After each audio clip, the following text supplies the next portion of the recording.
After a month's delay, we are back with Good and Bad. Finn has been working on some upgrades to the RSG videos, so be on the lookout for more of those coming soon, but Good and Bad is back, and we are going to try and recap the past month that Good and Bad has gone away, and try to give you a thumbs up or a thumbs down. Hey everyone, I am Finity from Reality Skewed Gamers, and welcome to another episode of Good and Bad. Now, if you're not familiar with what Good and Bad is a weekly show where we go through the news and notes from the past week and give you a thumbs up or a thumbs down based on what this mind thinks. But it's been a little bit longer than a week. I am going to play catch up here. We're going to play catch up over the past month, so be ready for a long Good and Bad that's going to recap everything that Finn has missed since the last Good and Bad. So with all of that, let's go ahead and jump into this as we have a lot of things to cover. So seems like old news now, but the latest thing was the new Galactic Legends when I left. So when I last did the Good and Bad, the Galactic Legend requirements were out, but not the kits. So now we're going to go ahead and review the kits a little bit and talk about what I thought about them. So Galactic Legends, I'm going to combine these two with Sith Eternal Emperor and Jedi Master Luke. We're going to combine these two into two different parts. So what I'm going to start off with is a huge thumbs up. Business is good. For the Galactic Legend event. Now, the event was so much better than the Galactic Legend Rey and Kylo. It seemed like there was much more effort that went into this, a lot more storyline. It brought you through the journeys of both Jedi Master Luke and the Sith Eternal Emperor. So, for the event, it's a major thumbs up. However, for the kits right now, I am going to give it a little bit of a tentative thumbs down. This is bad. Now, the thumbs down is a little bit of a caveat one. As they currently stand, the Galactic Legend Luke and Palpatine are a little bit less than the Rey and Kylo, especially the Kylo. Now, with all the effort that is required for both of them, I would have expected them to be a bit better. They are competitive, but there are a lot of restrictions to them. However, the reason it is a tentative thumbs down, we saw this with Supreme Leader Kylo. Supreme Leader Kylo, when he first came out, was very much a PvE character, did not have that PvP oomph, but then they came out with the buff, and he has become a lot better since. So I am still expecting that we're going to see some tweaks to these two new Galactic Legends, but as it stands right now, I have to give just a bit of a thumbs down to both of them because I think their kits are a little bit underwhelming for what a Galactic Legend should be. Still really good, still worth it, but just a little bit underpowered compared to especially Supreme Leader Kylo. Compared to Rey is still maybe just a little bit ahead, but I see both of these Galactic Legends being able to surpass Rey in terms of usefulness with just a few tweaks here and there. So we'll see what happens in the upcoming weeks for these two Galactic Legends, but for now, just hold off, and on Judgment, slight thumbs down for now just because of the initial impression, but I'm hoping for some changes. We're then getting into one of my favorite changes, Mods 6A. Mod 6A, I've been talking about Mod 6A for a long time and how they should go about it, and this was the way that we were going about it. They are increasing it so that you are limited in the number of times that a stack can hit to a maximum of 5, so that means you cannot go beyond 30 speed assuming you hit 5 times. So that is one of those where it's just like perfect. That is the way it needs to be, otherwise the dominance of a 9 hit speed would be kind of ridiculous. So I am happy that they are doing mods this way. They've also included this as part of Galactic Challenges. So there is a new material that is needed in order to actually slice up these new mats. And you get them from the Galactic Challenges, which brings new value to the Galactic Challenges, where the rewards were a little bit flat when they first came out, but that is expected. They then upped it, which looked even better. And now when you add these inside of here, the Galactic Legends have a lot more worth. So overall, with everything they're doing with mods and taking them up to 6A, I have to give this a very big thumbs up. because this is good. The way they executed the mods here was perfect, and I am glad that they did it this way. Let's see how the luck rolls in all of you trying to slice up those mats for that additional hit of speed or offense. We then get into the next one, which is not a huge deal in and of itself, but it ties into a few different things that have happened, which is C.G. Miller went onto the Galactic War Report and did an interview. We also then had the upcoming change to the Star Wars Galaxy of Heroes community team with the addition of Doja Fett, who is a new community manager alongside Crumb. They're going to be tag teaming this. They're handling different parts of it, which overall shows that CG is doing more with communication. It feels like they're finally taking it seriously, and I am glad to see it. The relationship between CG and players does not need to be as adversarial as it has been. Players will always want more. Devs are always going to want to try and make their money. It needs to be a common understood ground, but the communication between the two sides should allow both sides to understand each other. What's happened for the past few years is that the CG communication to the players has been very much lacking, which has just caused an echo chamber amongst the players of just hate and anger whenever something happens and no real explanation from CG. But now we're seeing some movement in a positive direction with the community team and some real focus on communication with the increase of the community team. And so I have to give this a major thumbs up. Because this is good. But as we zoom in here, take a look at Doja Fett and his profile picture. That is a pretty good profile picture, if I say so myself. I mean, it's a parrot with a wampa arm. I mean, it's kind of snazzy right there. I'm not gonna lie, I kind of like it. I wonder where he got that. Well, Doja Fett engaged the community and put it out here. Please post a safe for work pic of a parrot with a wampa arm, and I'll make it my profile pic. So he has gone out of his way to engage the community, even in something fun like this.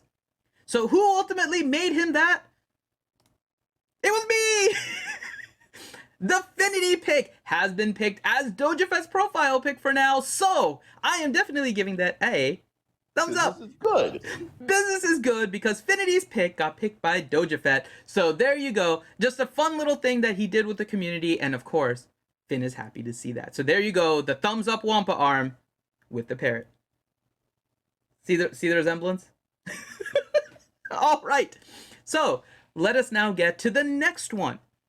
The iOS devices. So now we are seeing that the update to Unity may have an impact on some of the players with older devices.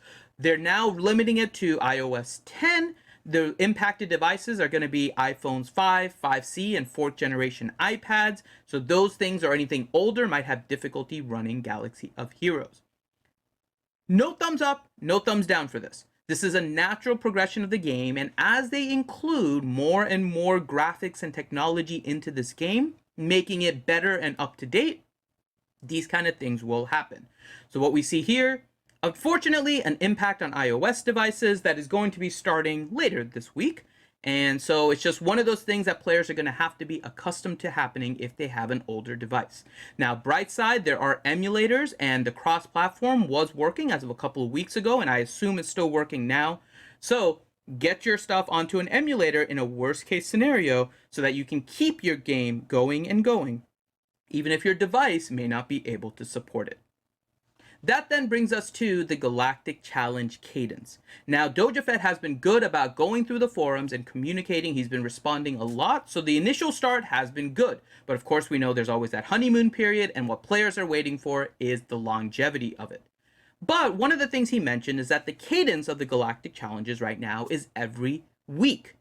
But we were hoping for a lot more. Every weekend with the Galactic Challenge is not really enough, especially for something they're trying to deem as replayable content, which needs some modifications. However, as it currently stands, there can do a lot more with this. So he made a post kind of going off of what his reply was in another thread, and he basically just came out and said, we know that the cadence needs to be worked on. We're reviewing it, but there's no timeline for it. And when can we expect such an increase in cadence? Well, he'll keep us up to date as things change. we can't really expect anything else from CG. They are looking at it. I am glad that they are open about the fact that they're communicating and saying they're looking at it. I hope this change comes sooner than later, because Galactic Challenges does need to have increased frequency to be that successful game mode. It already is getting better from when they first came out with the open kind of public beta test to where it is now. And next thing they have to do is work on the cadence. So I like this response, and I am, despite the fact that it's not necessarily great news that it's coming very soon, I like the fact that it is open communication, giving us an idea into the thought process of CG and giving this a thumbs up. This is good. So next thing is the return of the dev tracker. Now, Chrome had started this a while ago, but it hadn't been updated in a very long time. So the dev tracker kind of became something that was difficult to manage, and this is probably part of the reason why there is a second community manager alongside of Chrome. But what we're seeing now is that DojaFett is going to bring that back. What I'm hoping for here is that they do keep it up to date, that they keep it current, and they put stuff in there that maybe they don't even have in the forum posts. There's oftentimes things that they're probably working on that we as players don't see in forum posts, or they're hidden in different threads, and so it's difficult to find. But with a dev tracker, they can put all the different things that they're working on, even if it's little minor things, and players are going to be able to follow along, have an understanding of where CG's mind is, so that the players can be lockstep with them as we move forward to making this a great game. So I'm happy that the dev tracker is coming back. They need to keep it up to date. How they're going to handle it, I'm not entirely sure. But overall, I'm keeping neutral on this, because the dev tracker, while it has its benefits, also has its negatives in the fact that it does require a lot of work to maintain. Is the dev tracker really something of importance, or is it better that DojaFett spend more times on the forum, just talking with peoples, doing the PR thing, going on to other media channels, whether it's RSG, of course I'm going to pimp ourselves, whether it's any of the other bigger YouTubers or Twitch streams. It is a good idea for DojaFett to focus on those. We saw that it can potentially cause burnout when you do a lot of these things, like we saw with Carrie, and likely some of the things that cause Crumb to need a little bit of assistance with the community manager position because of how much that needs to be done. So I hope DojaFett is going to keep that in mind, give the different things priority. The dev tracker, a good thing, but there's other things that may need priority. We then move on to Grand Arena Season 12, which is coming up in next month. We got the announcement. It is going to be Bounty Hunter themed. It is also going to be 3v3 GAC. You know Finn does not like 3v3 GAC, but I do like the fact that it is Bounty Hunters. Now, again, this is going to be one that I'm staying neutral, because the reason I would give it a thumbs up, if any, is largely with speculation, and I am going to give that speculation, but it is speculation, so I don't want to give a thumbs up or thumbs down on it. The GAC Grand Arena seasons have typically been the same, so you get some feats, you get some titles, it's including a certain faction. All of this is normal. The only reason why I would give this a thumbs up is because a lot of indications have been that we're going to get a lot of Mandalorian content in November. My theory is still that we're getting a Moff Gideon Legendary at some point here in the next couple months, with Quill and IG-11 coming in November. That is still my hope, but with where it currently stands, this seems to be an indication that we may see some Mandalorian content in November. Speculation, but that is what we do with these, and we also do that with the next one, which is the event calendar. And you see that Boba Fett is the character of the month. So when you combine all of these things, not to mention that IG-88 was a character of the month a couple months ago, never really had a purpose with that, but now we're seeing it. I think this combined is really where a lot of this has happened.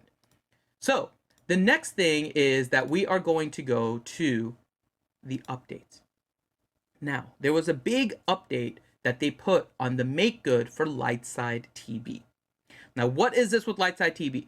Lightside TB had a problem in Phase 4 where players were just not able to do their battles correctly. It affected a few guilds, and they came out and are doing a make good for those guilds.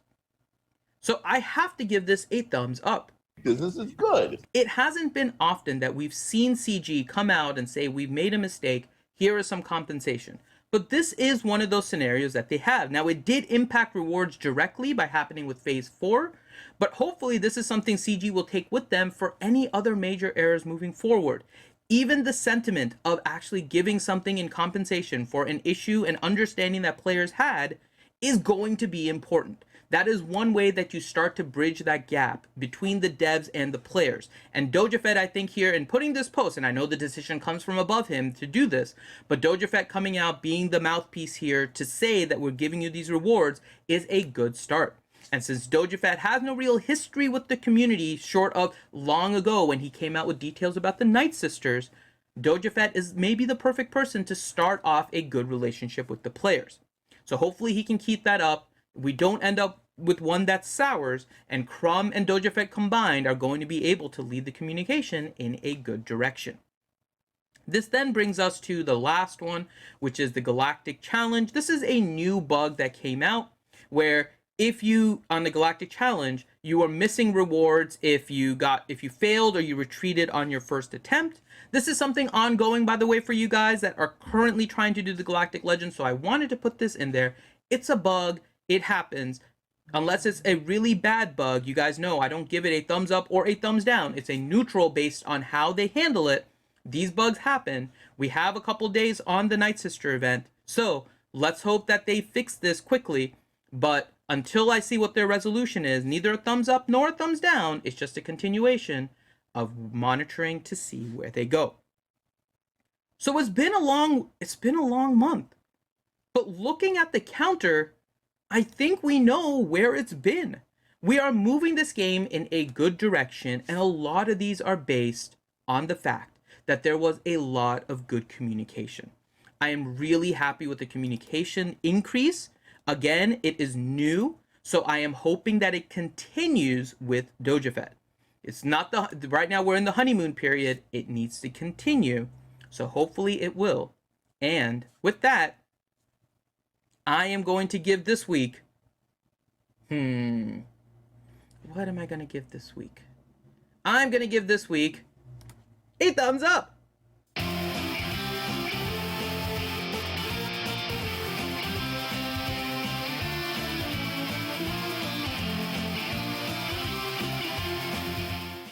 And there we go, catching up on a month of activities in Star Wars Galaxy of Heroes with a new episode of Good and Bad, and we have given it a thumbs up. It has been a good month. I hope all of you have enjoyed the month as well, and as we move along into November, let's go ahead and keep our heads up high because it is the 5th anniversary, so be on the lookout for some great things next month. And with that, I am Infinity with Reality Skewed Gamers. Thank you guys so much for joining me on this episode of Good and Bad. If you guys haven't already, hit that subscribe button, give this video a thumbs up, check out some of our other content, and just have fun with RSG. We stream all the time, so hit that bell to be notified. And with that, see you next time, guys. Take care.